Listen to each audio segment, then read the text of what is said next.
Hey everyone, want to track team productivity in ClickUp? In this video, I'll show you how to monitor your team's progress, measure performance, and keep projects on schedule using ClickUp step by step.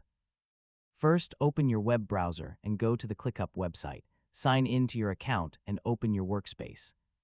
Next, make sure tasks are properly assigned to each team member with due dates, priorities, and clear descriptions.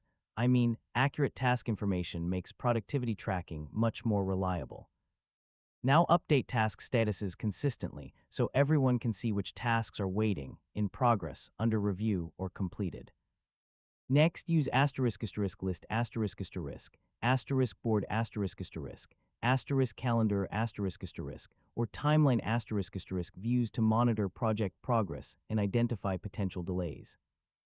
Open the **dashboards section to view productivity metrics using widgets such as completed tasks, workload, time tracking, priorities, and project progress.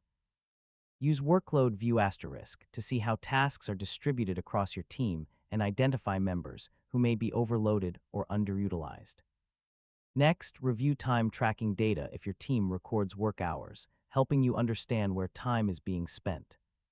Create filters and reports to track completed tasks, overdue work, upcoming deadlines, and overall team performance.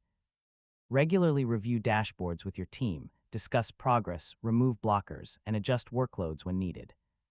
Finally, combine dashboards, custom fields, automations, and recurring reports to build a complete productivity management system. And that's how to track team productivity in ClickUp. By keeping tasks organized, monitoring progress, and reviewing performance data regularly, you can improve collaboration and help your team stay productive. Thanks for watching, and don't forget to subscribe for more easy technology guides.